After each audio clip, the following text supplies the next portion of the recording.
policing. Woke policing stems from racial profiling. Where is the media? Woke policing stems from racial profiling, which stems from critical race theory, which stems from Black Lives Matter dogma, which stems from anti-white bias. Remember the agenda. Brown black man good, white man bad. Whereas we should be colour blind. We should be colour blind, especially for those people in positions of power. That is what we are fighting against, patriots. The law should be blind. Before I hand over to Craig, I have a few more messages for Hampshire Constabulary. I did grow up with respect for the police. I did see them as local heroes.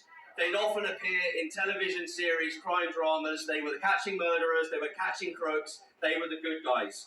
I saw police in my community as people we could look up to. And 100 years ago, they were an authority that young children were certainly afraid of.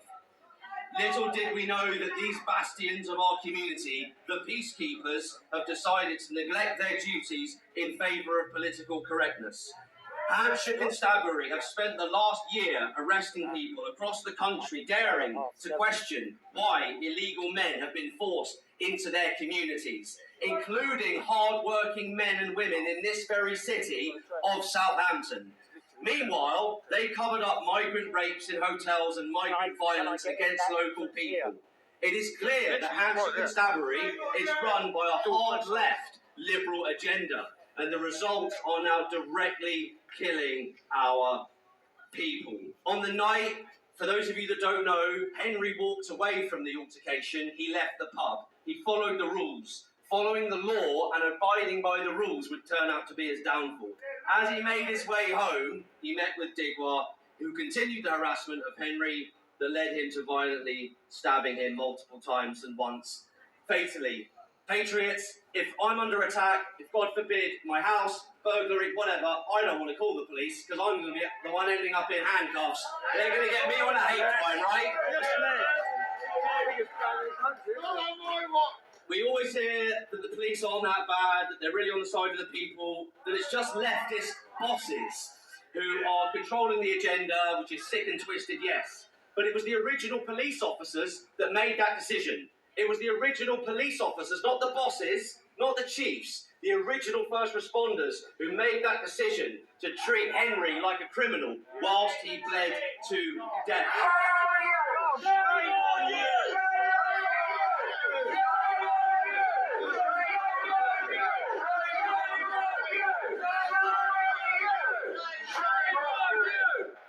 That, patriots, is how broken policing in Britain is. The victims are punished if they are the wrong skin colour. We are demanding that Henry and his family receive justice, that the police officers who racially profiled and handcuffed Henry be fired and face criminal prosecution.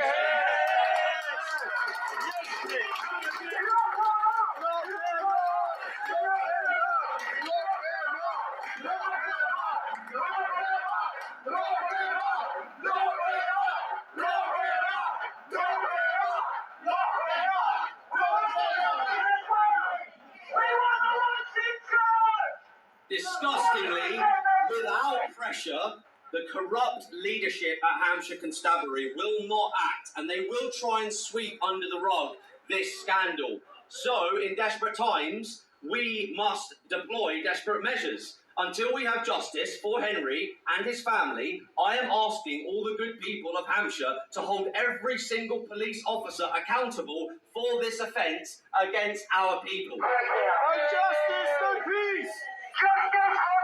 Every single one of them. Do not invite police officers or their families to social events or gatherings. Do not engage with police officers.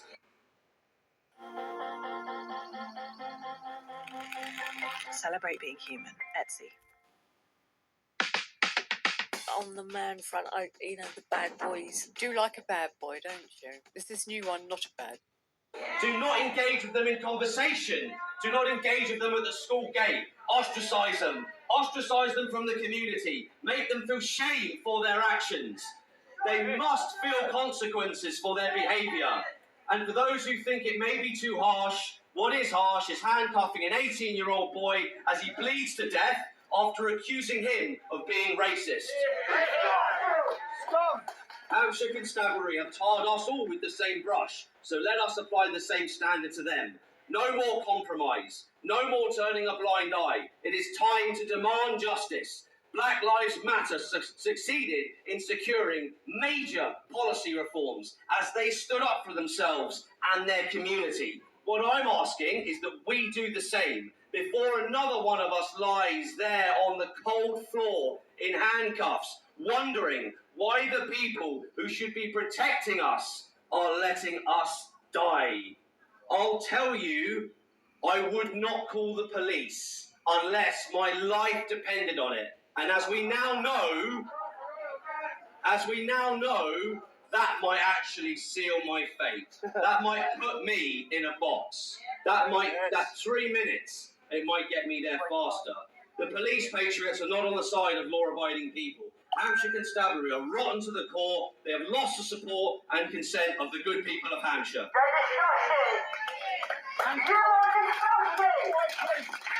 Shame on you!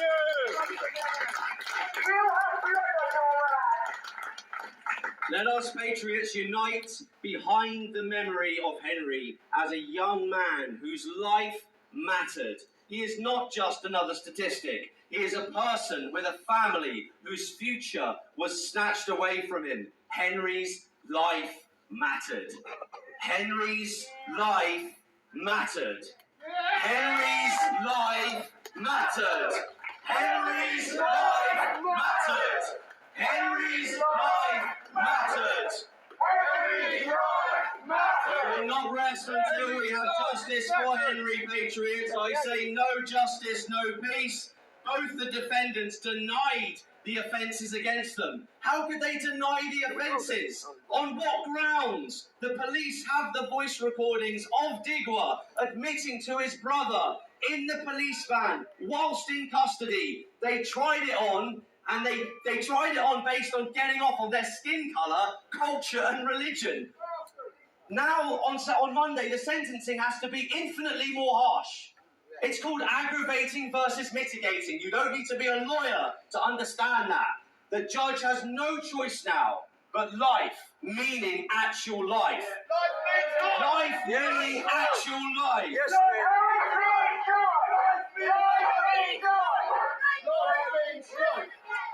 Henry tried to climb onto a bin and over a fence to escape, leaving a trail of blood after Digwa aggressively pursued him. Hampshire police arrived but handcuffed Henry due to Digwa, who had said he had been racially abused. Why did Digwa not try and save Henry? Why did Digwa's mother not try and save Henry?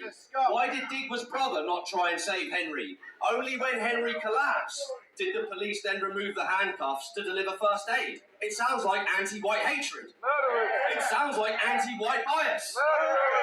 I don't want outrage, patriots. I want justice. I want Henry Noah, Wayne Broadhurst, B.B. King, Elsie Stancoon, Alice De Silva Aguirre, Rhiannon Sky White, and Natalie Shotter, to name just a few, so many. I want them looking down from heaven and smiling on us, knowing that we stood up and fought for justice.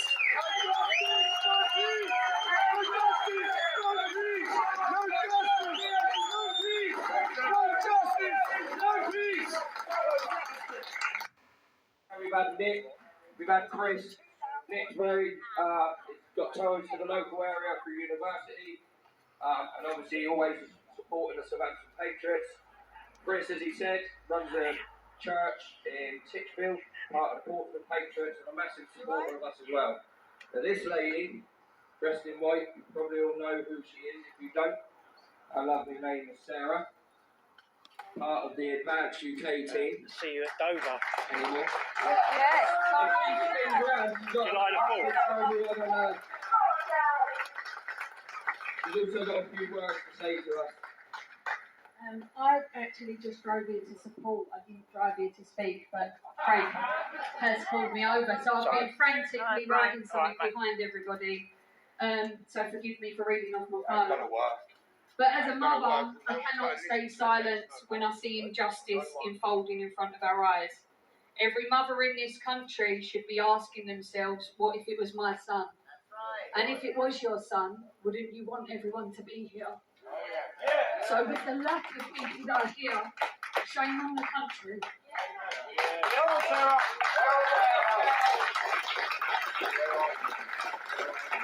So while Henry was crying out for help, and instead of being treated with care and fairness, he was mocked, judged, and treated like a criminal before any facts were even established. Yet the same officers were probably the ones who took the knee for a man who was a criminal high on fentanyl in the USA.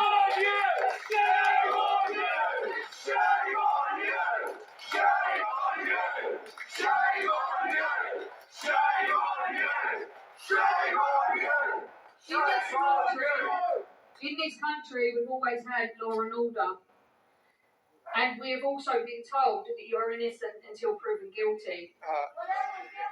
So why was Henry treated as guilty from the very beginning? One accusation from a man was enough for officers to cast judgment. Ignore the fact that he himself had been stabbed. And even laugh in his face when he tried to tell them and told him, I don't think so, mate. I wonder how they would feel if it was one of their children that was treated in the same way.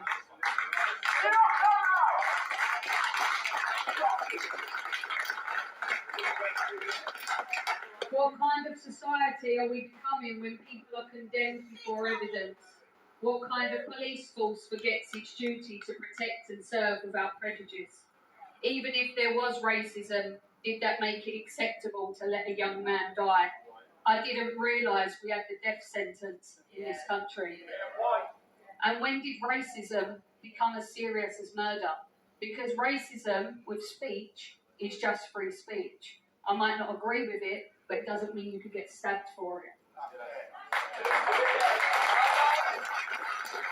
And yesterday he died. And all I can assume is it was because he was white. So the ones who are racist here are the police force that forever take the knee for anyone who's not white.